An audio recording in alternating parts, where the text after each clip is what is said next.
तो हेलो दोस्तों, कैसे हो आप लोग। मेरे हिसाब से ठीक हो गए और अच्छे से तैयारी कर रहे होगे।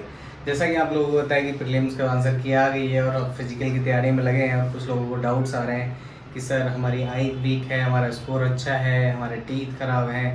तो इस वीडियो में दो दो आपकी क्वेरी का सॉल्यूशन दूंगा। सबसे पहले आपके जो आँखों आँखों का है, जो स्पेक्स वगैरह जो या फिर कैसे होता है वहाँ पे मेडिकल आँखों का, इससे रिलेटेड था। और लास्ट में जिनका स्पेक्स है उसका सॉल्यूशन क्या हो सकता है, मे बी ये आपको आंसर मिलेगा इसमें। और एक है आपका टीथ का, इसमें आंसर मिलेगा। टीथ के मतलब 14 कितने आपको कौन से पॉइंट चाहिए और वो कैसे कैलकुलेट होते हैं, इस चीज़ के बारे में एक छोटी सी जानकारी आपको इस वीडियो में मिलेगी। तो सबसे पहले स्टार्ट करते हैं। जैसे मैंने ये लिखा है, कुछ कंप्यूटर की हेल्प ले रहा हूँ मैं, और कुछ मैंने जो लिखा है उनकी चीज़ें बात करते हैं, ठीक है। तो सबसे पहले ये है कि वहाँ पे आंखें चेक कैसे होती हैं, ठीक है। आंखें चेक, जिनकी आंखें ठीक है उनकी बातें करेंगे सबसे पहले कि उनकी आंखें चेक कैसे होती है। तो वहाँ पे क्या करते हैं, वो एक तरीके से दो विजन चेक करते हैं।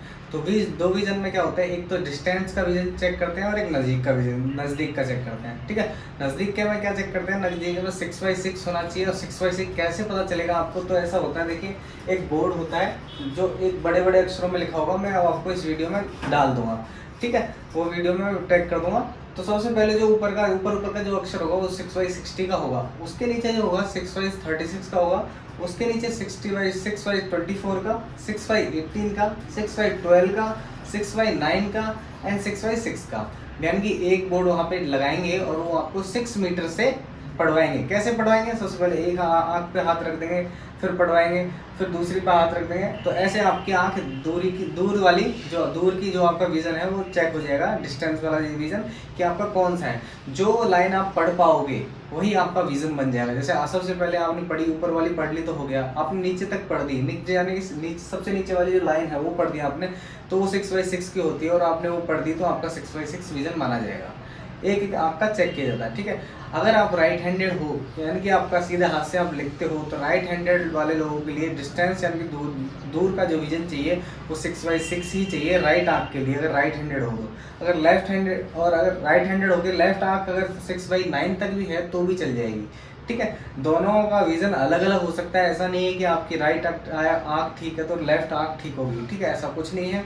अब कुछ लोग लेफ्ट हैंडेड है तो उनका क्या, जैसे लेफ्ट हैंडेड है तो उनका ऐसा होगा कि लेफ्ट जो आँख है उनकी 6x6 होनी चाहिए। यानी कि वो जो बोर्ड में ट्रैक करूँगा उसके सबसे नीचे वाली लाइन पढ़ सकते हो, ठीक है। और ये आपका हो जाएगा, पढ़ सकते हो तो आपकी 6x6 हो जाएगी, ठीक है।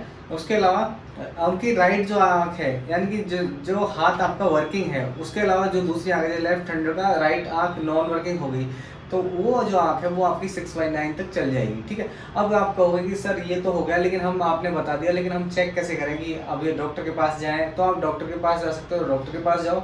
जो लोग नहीं जा सकते वो ऐसा करना, जो मैं बोर्ड डालूंगा, टैग करूँगा, उसका नीचे मैं लिंक दूंगा, अमेजन पे मिल जाएगा ये आपको। 100 रुपये का, 150 रुपये का, 200 रुपये का, जो भी प्राइस होगा वो देख लेना अपने हिसाब से। अगर आपको लगता है अफोर्डेबल है तो ले लेना, और उसको आपको 6 मीटर की दूरी पर रखना है और उसको पढ़ के देखना है, ठीक है। यही ऐसे ही बोर्ड पढ़ाए जाते हैं वहाँ पे, तो आप एक बार चेक कर लीजिएगा, मैं इसका लिंक डाल दूंगा, ठीक है। ये तो हो गया आपका दूर का विजन का, ठीक है, नॉर्मल आदमी को। अब नॉर्मल लोगों का ही जो पास का विजन है वो कितना होता है, वो आपको चाहिए था नियर विजन 6x6 का चाहिए होता है। वो कितनी डिस्टेंस से पढ़वाते हैं, उसमें क्या होता है, एक बुकलेट होती है। बुकलेट इन द सेंस कोई बुकलेट होगी जिसमें कुछ लिखा होगा, वर्ड लिखे होंगे छोटे छोटे, वो कितनी दूरी से पढ़वाते हैं, तो वो 25 सेंटीमीटर की दूरी से पढ़वाते हैं आपको। यानी कि ऐसे दे देंगे और आपको जस्ट पढ़वाएंगे, ठीक है। तो ऐसा कुछ नहीं है, उसमें जो विजन होता है वो N12, N10, N8 और N6 होता है। जो कि आपको सबसे नीचे वाला विजन जो होता है वो N6 होता है, जो नॉर्मल लोग पढ़ सकते हैं, तो वो आपको पढ़ना आना चाहिए। दोनों ही चीज़ों का मैं लिंक नीचे डाल दूंगा आपको, अगर बुकलेट चाहिए ये तो आप ऑर्डर करके देख लेना, ठीक है। दोनों ही चीज़ों का मैंने बता दिया, और आसपास के डॉक्टर से आप चेक कर सकते हो। ये तो हो गया जो लोग ठीक ठाक हैं, जिनको अपनी कंडीशन पे बिल्कुल दिक्कत नहीं है। अब कुछ लोग जो हैं जिनके स्पेक्स लगे हुए हैं, उनको डाउट है कि सर क्या करें हम, क्या अलाउ है क्या नहीं है, ठीक है। तो भाई साहब, साफ साफ जो एसएससी का नोटिफिकेशन है उसमें साफ साफ लिखा हुआ है कि आपकी आंखें 6x6 और 6/9 सिर्फ बिना किसी सर्जरी के और बिना किसी चश्मे के होनी चाहिए। ये साफ साफ एसएससी के नोटिफिकेशन में लगा है, मैं उसकी कॉपी यहाँ पे आपको पेस्ट कर दूंगा वीडियो में, ठीक है। अब ये तो चलो हो गया, एसएससी की भाषा हो गई। लेकिन आप लोग कहोगे सर हमने इतनी मेहनत करी है हमने, तो क्या हमारा सॉल्यूशन हो सकता है कुछ, या फिर क्या हम फेल हो जाएंगे? तो देखो भाई सीधा सा है, मुझे नहीं पता कोई कितने लोगों ने पास हुआ है या फिर कितने लोगों ने किया है ये चीज़, लेकिन हर साल कुछ कैंडिडेट पास होके जाते हैं लेज़र वगैरह करा के।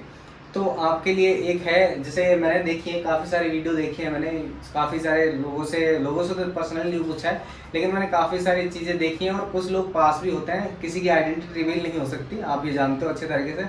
अगर किसी ने बताया कि मैं लेज़र करा के आया हूँ तो साफ साफ डिस्क्वालीफाई होना है, ऐसा कोई नहीं है।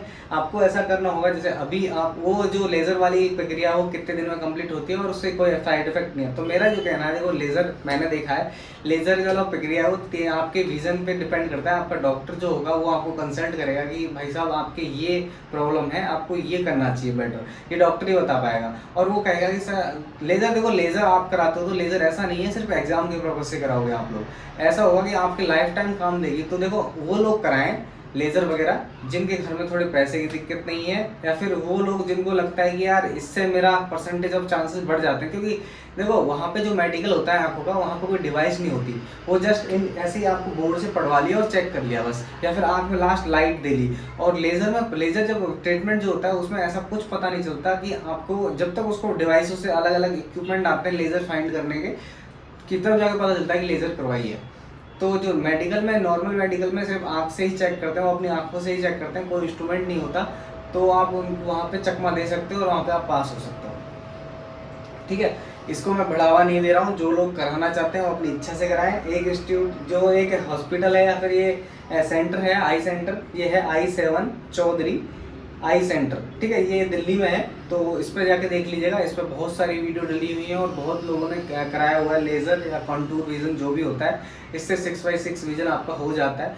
तो जो लोग कराना चाहते हैं वो कराएं, लेकिन एक बात ध्यान रखना कि अपनी आइडेंटिटी रिवील ना करें कि मैंने लेज़र कराया। अगर आपने रिवील किया तो आप साफ साफ फेल हो जाओगे, आपको वहाँ पास करने वाला कोई नहीं होगा और आपको रीमेडिकल के लिए भेज दिया जाएगा। और रीमेडिकल में भेजने के बाद आपको वही मशीनों से चेक किया जाएगा, उसके बाद तो आप पास होने की कोशिश ही मत करना, ठीक है। तो ये हो गया सॉल्यूशन मेरे हिसाब से। सबसे पहले जाइए अपनी आंखें चेक करिए, आंखें चेक करने के बाद अगर आपको चश्मे साफ साफ पता है तो चश्मे होने के बाद डॉक्टर से कंसल्ट कीजिए। ये जो मैंने बताया है I7 चौधरी आई सेंटर, यहाँ पे जाइए, यहाँ पे चेक करवाइए सर हमारा क्या हो सकता है, क्या फिर कितना। लेकिन उसमें कुछ नहीं है, आपको 3 दिन लगेंगे मुश्किल से और चौथे 1 हफ्ते का रेस्ट लगेगा, उसके बाद टनाटन हो जाओगे आप। कोई प्रॉब्लम नहीं है किसी प्रकार की, लाइफ टाइम कोई प्रॉब्लम नहीं, यानी नॉर्मल आँख हो जाएगी आपकी। तो देखो फिजिकल के चक्कर में आपकी आँख भी सुधर रही है, और अगर गलती से मतलब 80% चांस होते हैं कि आपका सिलेक्शन हो जाए, 20% आपका होता है कि वो रेयरली कोई ज़्यादा ही एक्सपर्ट तो बात अलग है, वरना मोस्टली नॉर्मली तो पता नहीं चलता, वो लोग पास भी होते हैं। देखो परसेंटेज मैं बता दिया हूँ आपको, अब ये तो मैं वो नहीं करूँगा कि आप करा ही लो, ठीक है। तो ये हो गया आपका आँख का। इसके बाद दांत का देखते हैं। दांतों का कई लोगों को डाउट है कि सर हमारे दांत में क्या क्या प्रॉब्लम है, या फिर 2 दांत नहीं है, 3 दांत नहीं है, तो हमको क्या दांतों में कोई दिक्कत है। तो देखो भाइयों ऐसा है, दांत का कहीं के एसएससी के नोटिफिकेशन में नहीं दिया है, लेकिन जहाँ एसएससी के नोटिफिकेशन में सीपीयू में नहीं दिया होता वहाँ साफ साफ लिखा होता है कि एज पर आर्मी रूल्स। तो आज पर आर्मी रूल्स में 14 डेंटल पॉइंट अलाउ है। टोटल अपने पॉइंट जो होते हैं वो 22 या 20 होते हैं, ठीक है। अब किसी के 20 क्यों होते हैं, किसी के 22 क्यों होते हैं, इसी के साथ मैं बताऊंगा आप लोगों को, ठीक है। तो ये मैं एक तरीके से बताता हूँ, जैसे अपना जबड़ा जो होता है उसमें 22 पॉइंट होता है। तो सबसे पहले जो आगे के जो टीथ हैं उनको बोलते हैं।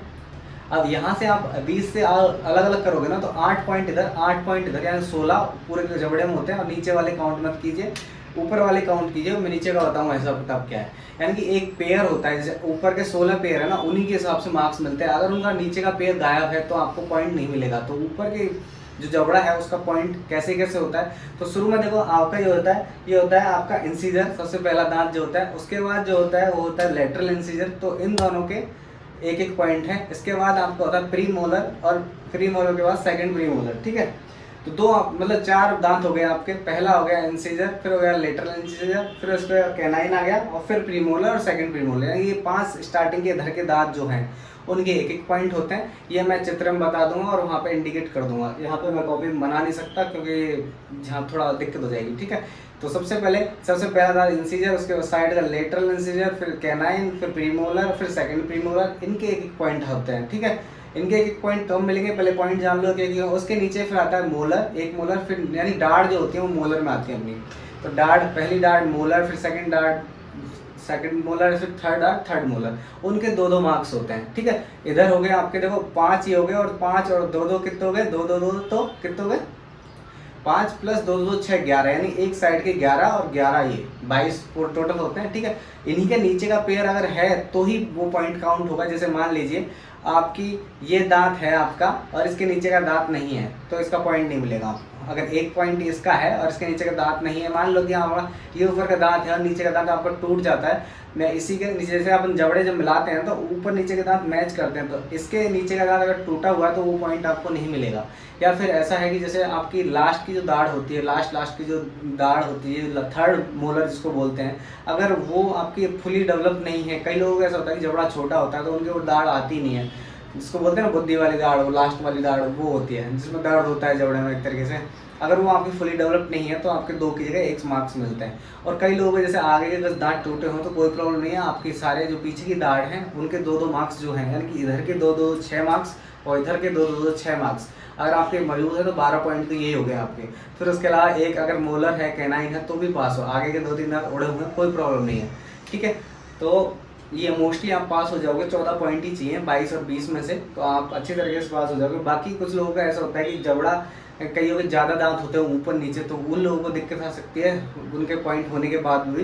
कई लोगों को ऐसा होता है कि उनके दांत मैच ही नहीं करते, जैसे अपन ऐसे करते हैं ना दांत मिलाते हैं तो उनके दांत जबड़ा खुला रह जाता है, तो वो लोग मैं फोटो डाल दूंगा, वो भी अलाउ नहीं है एक हिसाब से। और थोड़ा बहुत जिनका एक जबड़े का डिसबैलेंस हो रखा है वो लोग अलाउ नहीं है, नॉर्मली लोग सभी अलाउ होते हैं, तो किसी प्रकार की टेंशन लेने की जरूरत नहीं है आपको। ठीक है, तो मेरे हिसाब से मैंने दोनों चीज़ों को क्लियर किया है। आपका आंखों का मैंने क्लियर कर दिया, आंखों का कुछ एडवाइस मैंने बता दिया। अगर आपको लगता है कि मेरा इसका सिलेक्शन, देखो सिलेक्शन के चांसेस बनते हैं आपके ज़्यादा, बस ये है कि आपके पास थोड़े बजट होना चाहिए, वो लाइफ टाइम आपके लिए एक अच्छी चीज़ है। लेज़र अगर करा लोगे तो आपको इन फ्यूचर भी चश्मा नहीं लगाना पड़ेगा। ठीक है, तो बस खर्चा है लेकिन चांसेस हाई बन जाते हैं आपके। ठीक है, तो करा लेना, मेरे हिसाब से आपको करा लेना चाहिए। अगर हम देखो मेरे टाइम पे मेरे को नहीं पता थी चीज़ें, लेकिन अभी मुझे काफ़ी चीज़ें पता चल रही हैं कि ऐसा भी होता है। ठीक है, उसके अलावा टीथ का मैंने बता ही दिया, तो दोनों चीज़ों का मैंने इसी के साथ छोटी सी वीडियो में कंक्लूड किया है। इसी के साथ अपना ख्याल रखिए और जो भी प्रॉब्लम हो वो शेयर कीजिए। किसी प्रकार की कुछ भी कमेंट है, कुछ भी आपको दिक्कत आ रही हो कमेंट सेक्शन में डालिए। मेरा जहाँ तक हो पाएगा मैं आपके लिए करूँगा कोशिश। इसी के साथ जय हिंद, जय भारत, ध्यान रखिए अपना।